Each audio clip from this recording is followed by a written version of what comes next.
If I gave you the names Max Verstappen and Esteban Ocon and told you to tell me what's similar about them, chances are you wouldn't be able to tell me much other than that they're both in F1.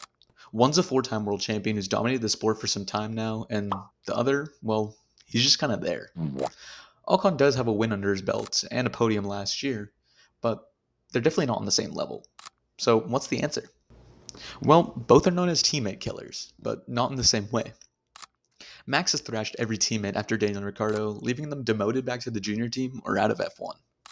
Meanwhile, Ocon has done the opposite, crashed into his teammate one too many times and caused too much inter-team conflict from flat-out dumb decisions that make no one like him as a teammate, and it truly makes him tough to like as a fan as well. The truth is, Esteban should be a likable guy. Off the track, he seems like a good, down-to-earth guy, who has some wholesome interactions with fans and other drivers. Also, he's one of very few F1 drivers with a career made purely off of merit, without huge amounts of family wealth or connections. If it was just going off that, I'm sure he'd be a fan favorite midfield driver, but no. It just feels as soon as the helmet goes on, the brain unplugs. He really does just keep shooting himself in the foot. It feels like he does the dumbest shit possible and never owns up to it being his fault, whether it be towards his own teammate or any other driver on the grid.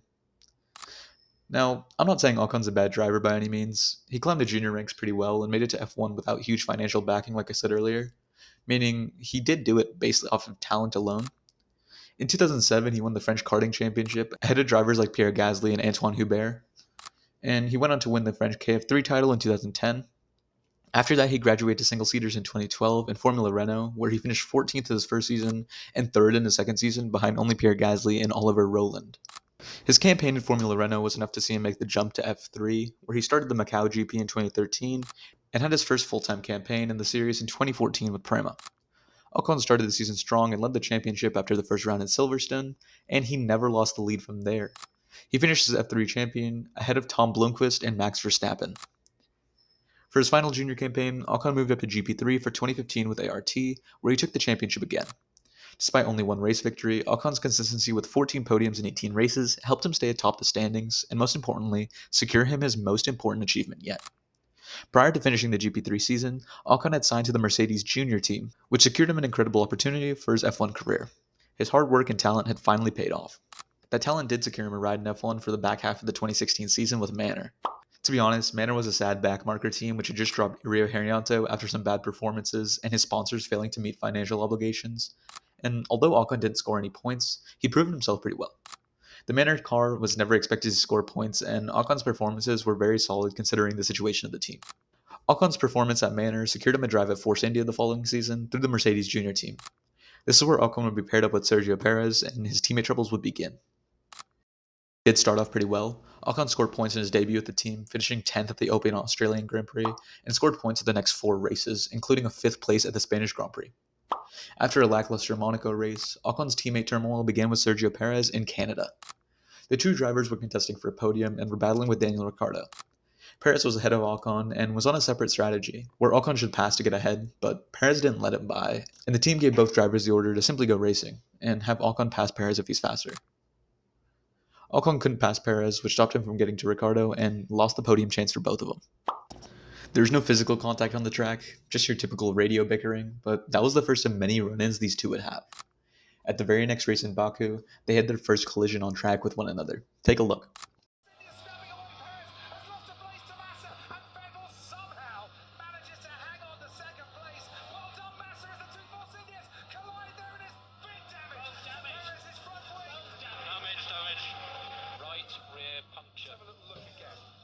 Perez was on the racing line and Ocon made a dive on the inside and pushed Perez into the wall.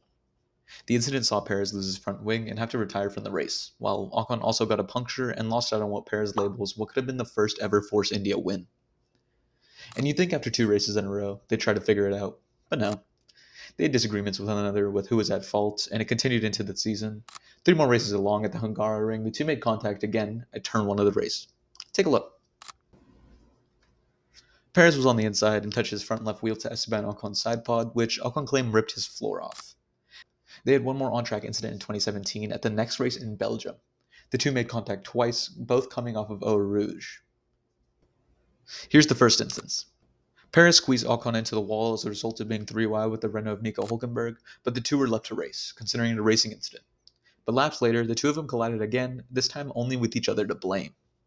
Alors on va les retrouver à nouveau côte à côte dans la descente. Oh là là, non, et voilà, aileron cassé pour Esteban Ocon. Ça, inutile. Et crevaison, voilà, à nouveau, les deux pilotes. Franchement. Perez just kind of shut the door on Ocon, and it results in Ocon losing his front wing and Perez having to retire from the GP. After this incident, the Force India team had enough. They banned both Perez and Ocon from battling each other on track anymore. Genuinely a crazy circumstance for a team to go to between their drivers. This rule they had in the team lasted throughout the rest of the season, and so did their hatred for one another, but they had to be teammates for another year in 2018. Through constant babysitting from the team, both drivers managed to keep it clean with one another for most of the season, but not all. After the team's financial crippling and changing to Force India Racing Point after the summer break, F1 headed to Singapore for what should have been the last straw between Perez and Ocon. Watch the clip.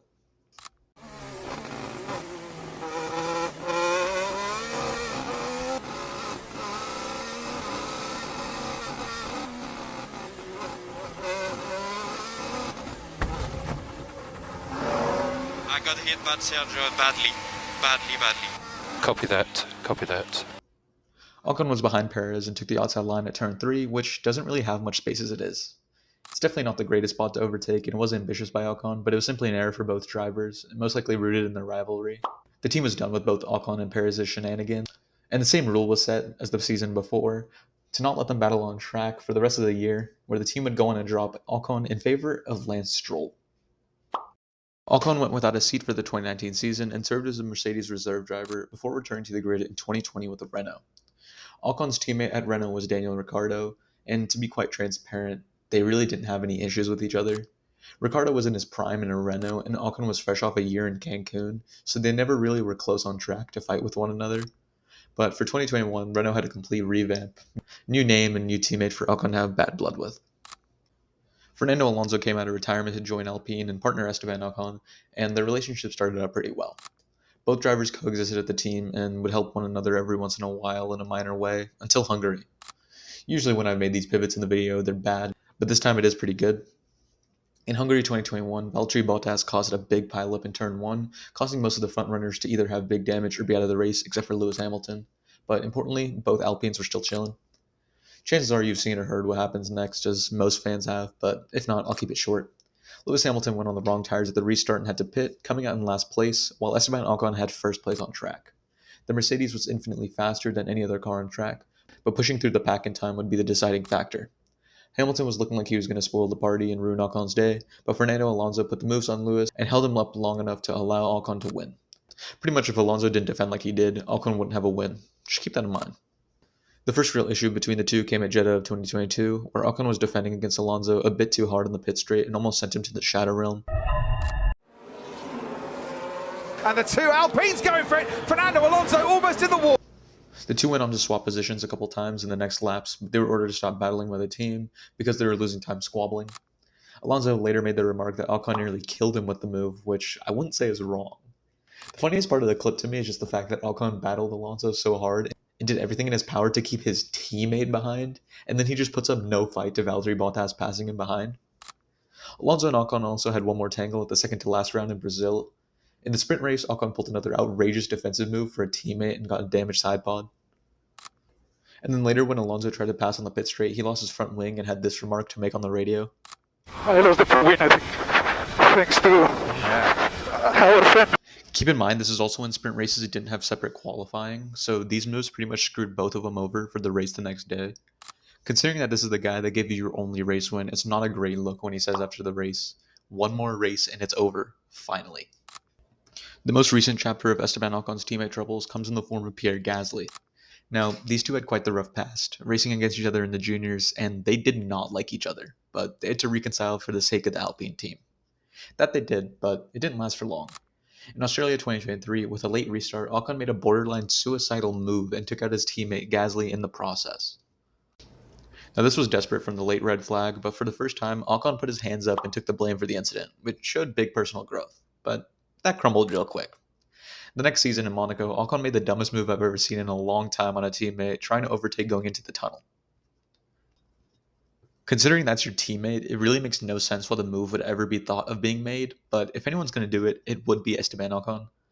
Alpine was mad at the move and really couldn't deal with Ocon anymore, So they announced the next week that he'd be not continuing with the team, which is low-key a rare Alpine W. Now, once again, I'm not saying Esteban Ocon's a bad driver, and he definitely is not at fault for every single one of these incidents, but the lack of accountability is where he really shines. You could easily say some of the teammates he's had have been bad for him, but when Ocon's the common denominator for so many issues, you have to point the finger eventually. Ocon now sits at Haas with rookie Ollie Behrman, which is probably a ticking time bomb, but nothing's happened yet, and only time will tell if Ocon keeps his friendly fire reputation.